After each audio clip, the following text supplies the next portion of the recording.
Good morning. Good morning. Good morning. Good morning.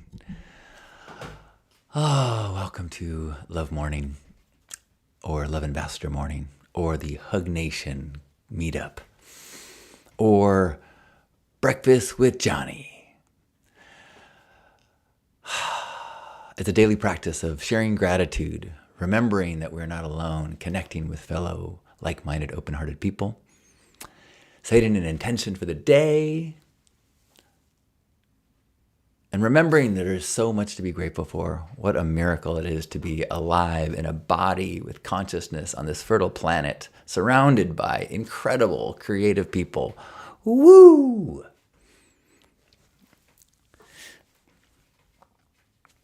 I am getting started a little late today. My apologies. I was caught up with a creative project this morning, which I'll talk about momentarily. Good morning, Gerbot. Good to see you. You know, occasionally I have this thought of guilt, I guess, for being this microphone, megaphone, this consistent, like I'm banging the drum of gratitude. Life is good. And you know, the truth is there's lots that is not. And so sometimes it feels this irresponsible to be talking about all the things to be grateful for and how good things are. It feels irresponsible to gather and talk about good stuff and not talk about the bad stuff. But here's where I land on this. There is no shortage of places to talk about or be informed about things that are going wrong. I don't think anybody who is here today, who's listening to this recording or is here live, is going to finish this day without some reminder that there's lots to be freaked out about. So since we have so many avenues and places and people that are shaking us by the lapels, telling us that the sky is falling, that things are terrible, that we've got to be worried, let's just make this space one where we go, yes, and what a delicious cup of coffee that I have in this moment. Oh, what a wonderful new hat I got in the mail. What a soft little piece of skin I was touching of my lovers as we slept last night. Oh, what a glorious smell of that eucalyptus tree after the rain. Because that summoning, that collecting of this evidence of good, it doesn't make us forget the bad. It gives us something to fight for. It energizes us about what a gift. So, okay, with so much to protect and be grateful for, okay, now, what do we need to do to protect, to save, to safeguard, to heal the parts of this world that need it? So be gone, guilt. Be gone, naysayers. We have plenty of time to visit you later. If you are here, please say hello. Share some gratitude. Leave us at least your name or a little smiley face so we can see your name as it comes as a comment, so we know that there are more of us out there. Good morning. Good morning, Kiri. Good morning, Hope. Kiri's saying, John, you are a shining example of someone who honors the hardships. No one thinks you're irresponsible with your positivity. Thank you. Man, yesterday I had a powerful grief episode.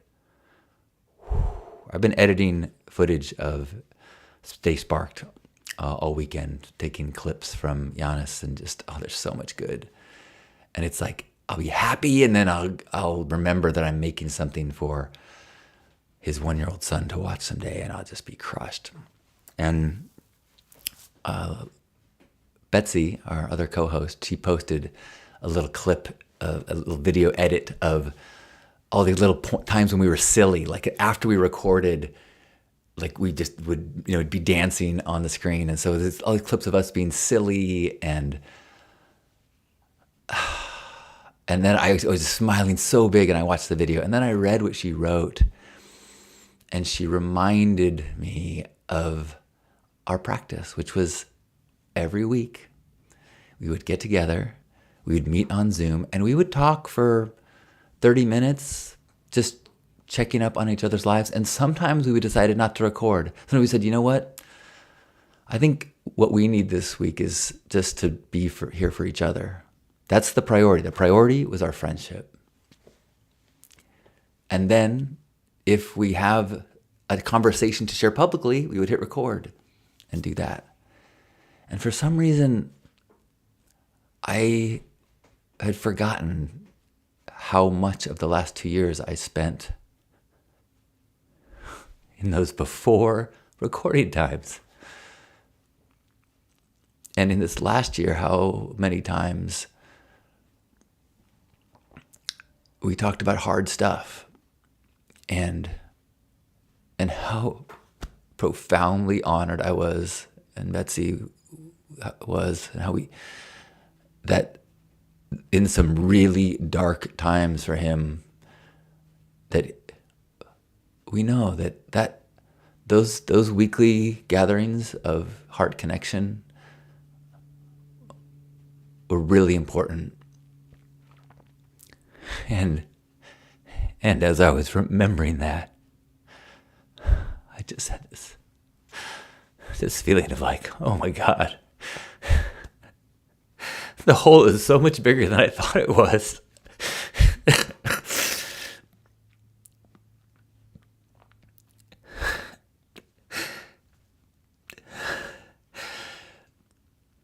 And I was crying so hard for a little bit that for like the next hour, after I got my composure, I felt like in an altered state. I was like kind of loopy.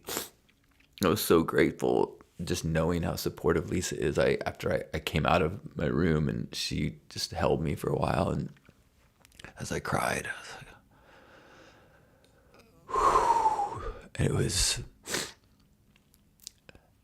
and she's so supportive, and I had to say to her again, I'm like, look, this isn't entirely unpleasant. Like, I want to be here.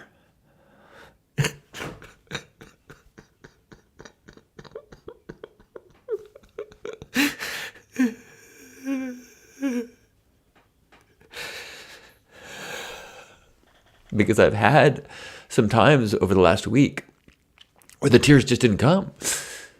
We had this call to grieve in our community, a Zoom call, and I was like, there was a time when I like put my hands in my like, just because I wasn't feeling the grief, but I wanted to at least empathetically show that I too was feeling, but it wasn't there.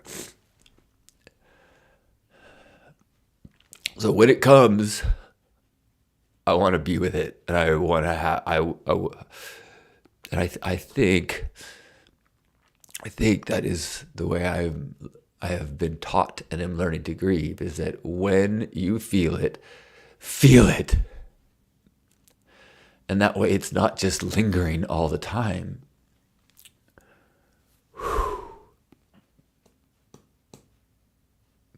So I've had this really incredible experience this weekend of editing and going through hours and hours of clips. I've got an AI program that I was using for a while, and it looks at entire, hour broadcast, and then it uses AI to take what it thinks are the good clips that you could then cut up for social media. And so I take it for a whole episode of Stay Sparked, and then I just look for the thumbnails where Giannis's mouth is open. I go, oh, okay, let me see what this one is.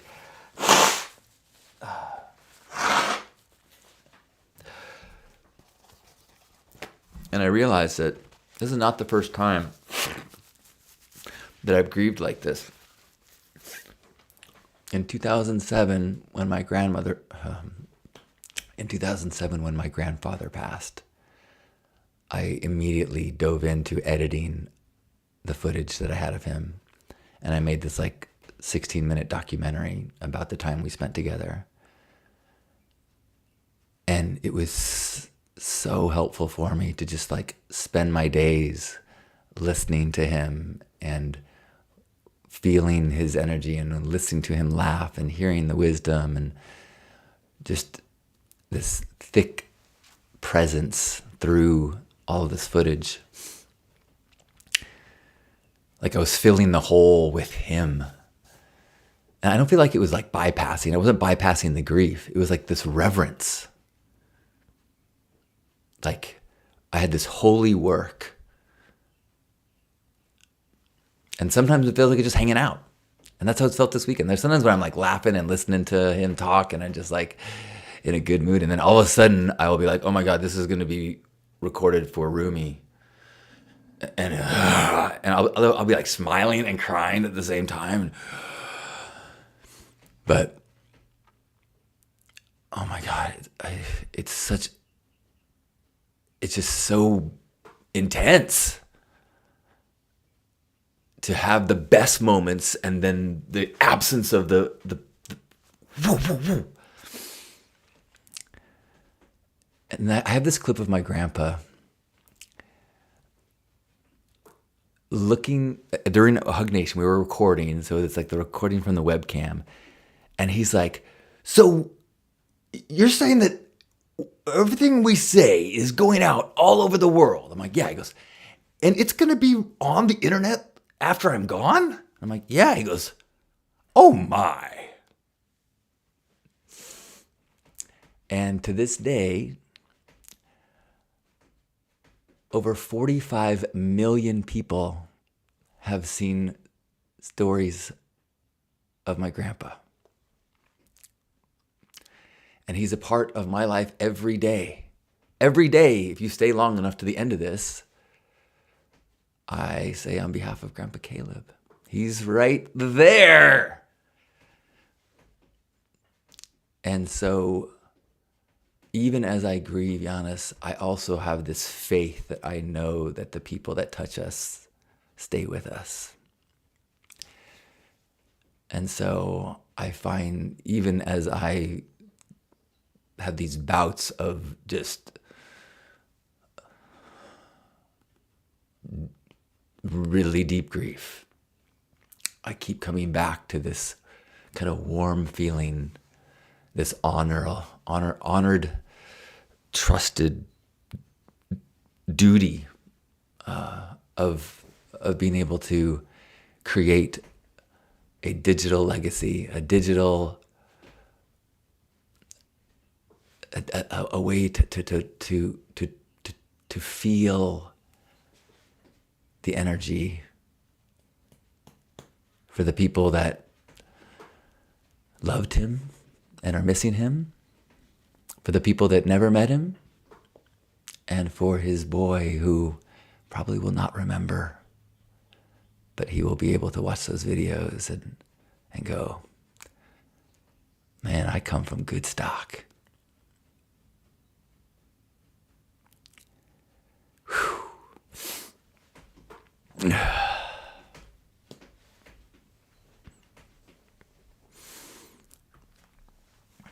Thank you for joining for Love Morning. Kira, the pants are unbelievable.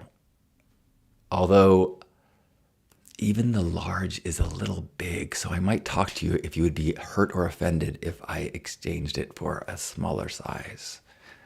But they're like a whole new world of attire. I got a Secret Santa gift yesterday that I'm so grateful for. They're this like Comfort, I think is the brand. They're like sweatpants, extra thick and comfy. They're awesome. Good morning, Hope. Good afternoon, Stephen.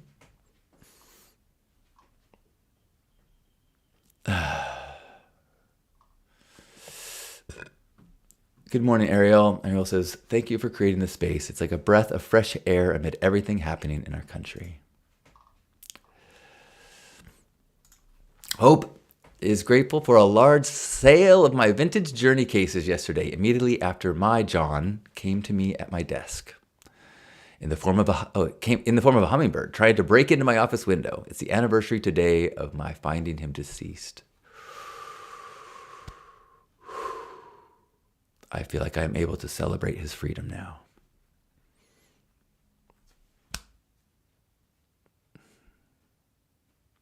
Celebrate his freedom. I love that.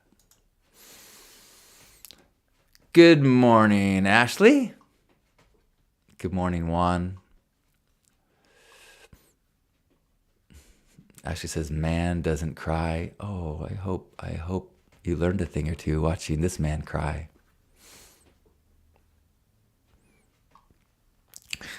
Good morning, Echo. Grand Rising.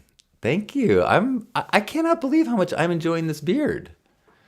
I didn't think I could really grow a good beard, and once I got through a little, I'm really digging it. And when I've got this kind of the ends are still a little bleached from the last time they were pink, and so like I'm digging this version of myself. I even just bought some new prescription sunglasses because I've been having so much fun just being like with the white. Then I get like some color and go, yeah. Look at me, I'm a wacky old dude.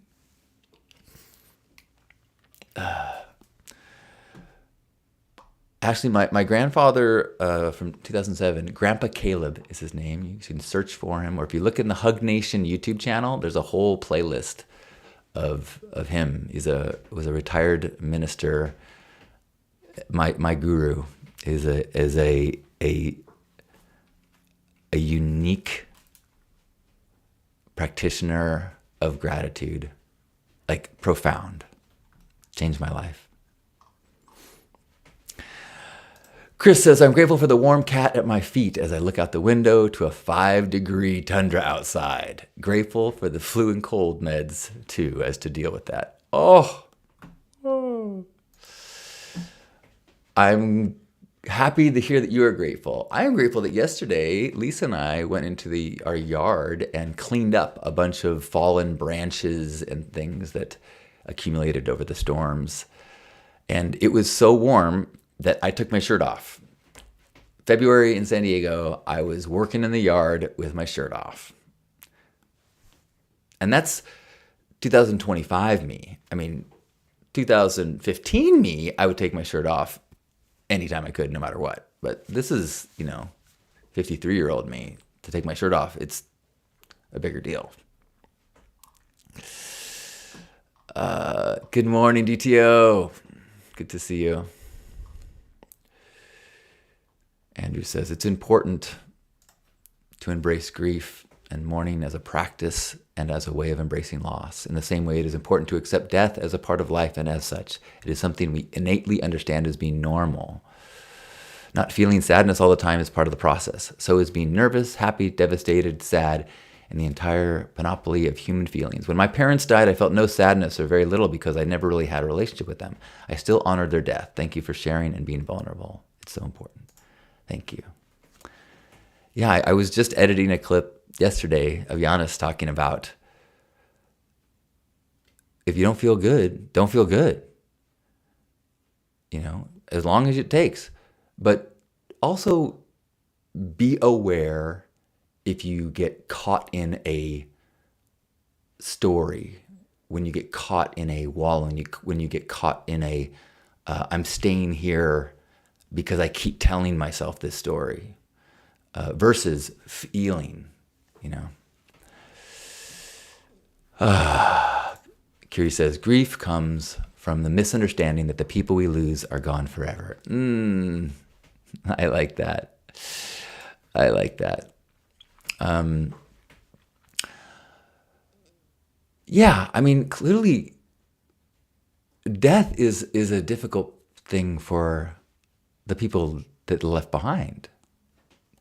In my spiritual beliefs are such that I have no sadness for wherever Giannis' spirit is or where my grandpa's spirit is.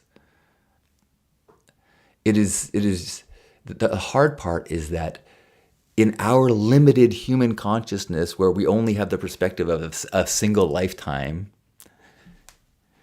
for some of those limited years, we filled it with all the goodness of this other person.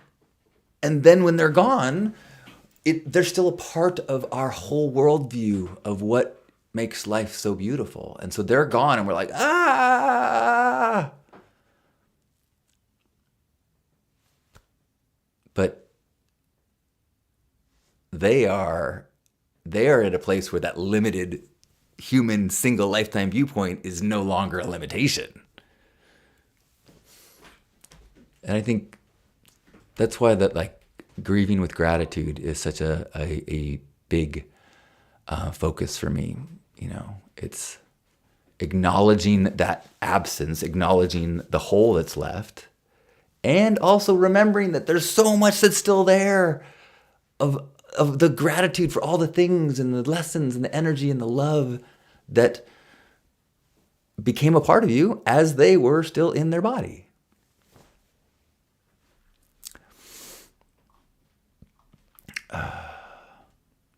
Thank you, Juan.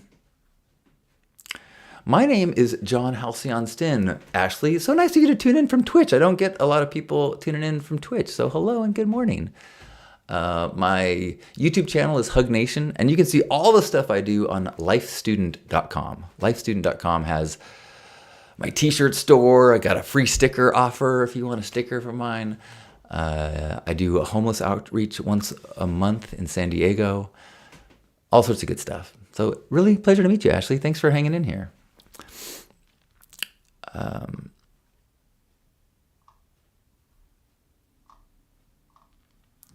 Did I say good morning, Dawn? You can definitely say something about my channel, Ashley. I got thick skin. Gerbot says, their ripples remain in us. Yes. If you are watching and would like to leave a comment or share something that you're grateful for, we would love to hear it. It is a beautiful practice to take a moment to go, what is something that I'm grateful for? It can be something amazing that happened or something mundane that you just had been taken for granted. And you go, oh my gosh, I'm so grateful that I have trash pickup. I put stuff on the curb, this stuff that's smelly and gross, and it just gets taken away every week. That's amazing. What a gift. But something that amazing that happened, I got to tell you about my brunch yesterday. Lisa and I celebrated our Valentine's Day on Sunday. So we went to Mr. A's, which is like a fancy schmancy top floor of this big building restaurant where there's a dress code. So I wore a suit and tie. Lisa was in a beautiful dress. And we had this just perfect brunch. And then and wonderful conversations. And then later in the day, we had more just like super deep connecting conversations. Now that she is my fiance,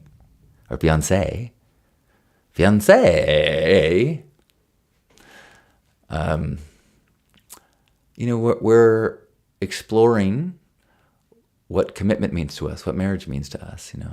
It's as we relate to one another as humans, all of our relationships, but especially partnership,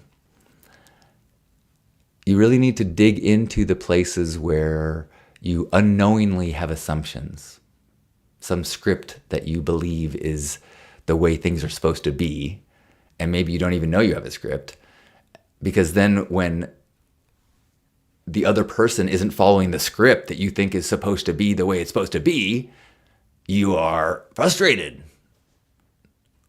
or disappointed. And the continued communication is how you avoid that or repair that so that you can get to a place of partnership and co-creation.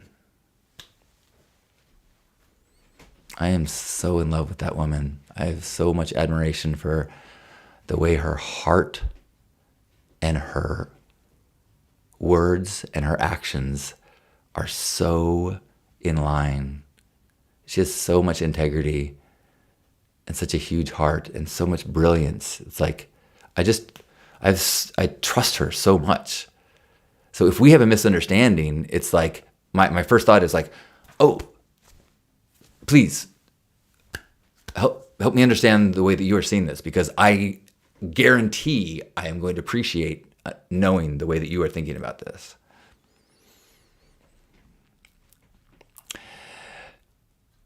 I'm grateful Pierre's here too. Good morning, Pierre. Great to see you.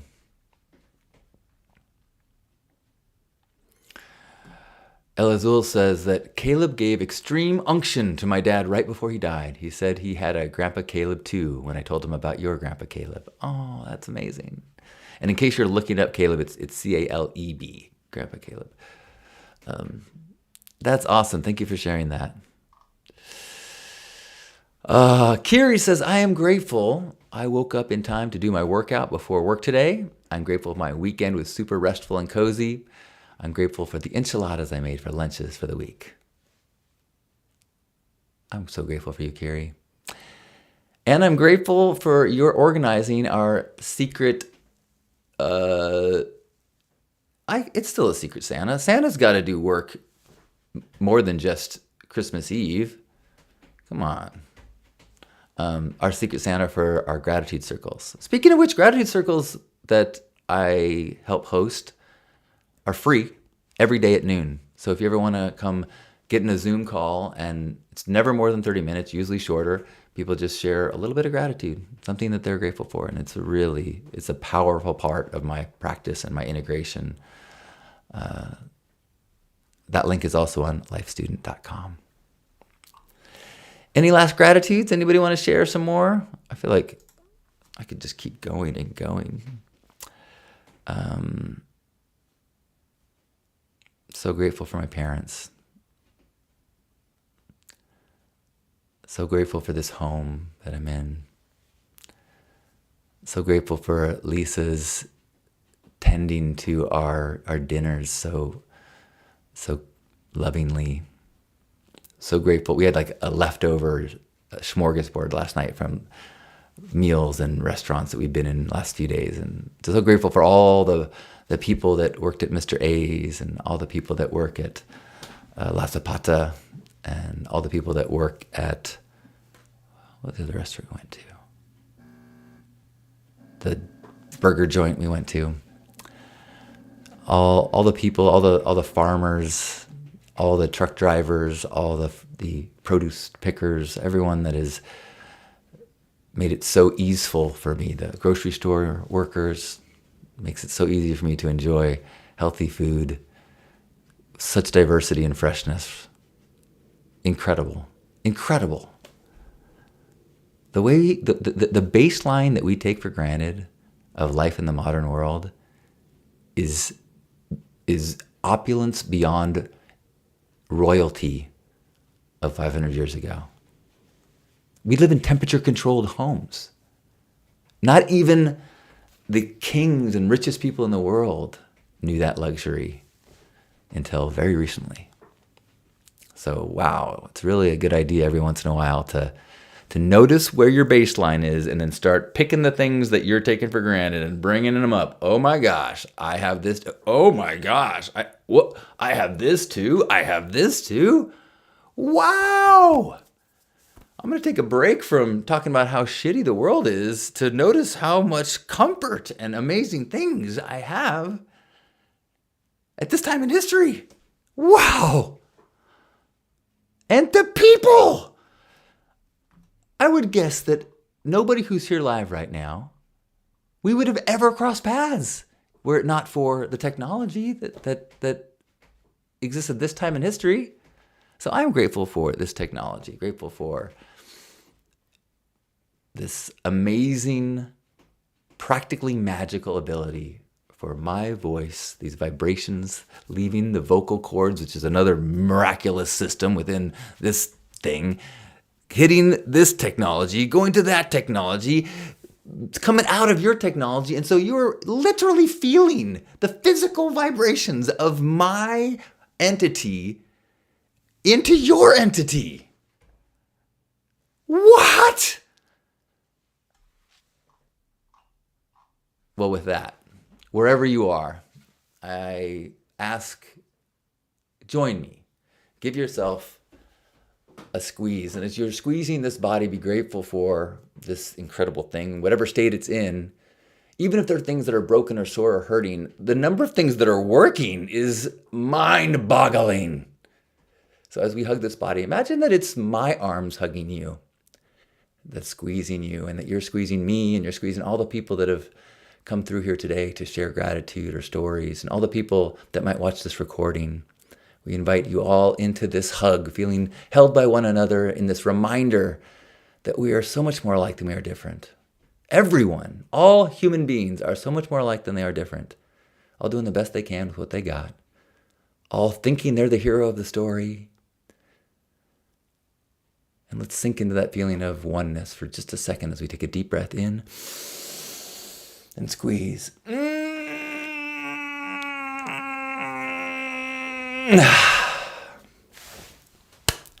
On behalf of my Grandpa Caleb and everybody here, thanks for being a part of this Love Ambassador morning. I love you. Please do stay in touch. Lifestudent.com has all the things. Get on my mailing list too. I've been sending stuff there lately. And I'm actually, I was late today because I'm working on a Remembering Red Moon YouTube channel for clips of Giannis. His last name is Red Moon. So I got really excited and focused on it, and then I lost track of time. So thanks for your patience, and thanks for being here. Good morning, Dustin. Thank you for being here. Love you. All right, DoorDash in medieval times. Dude, medieval times, there were times when people were fighting wars over spices. You might want spice foods, just spices, so badly that you would get on a ship with a pretty good chance you were going to die on the way.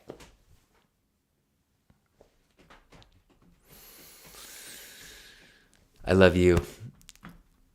Let's enjoy this week.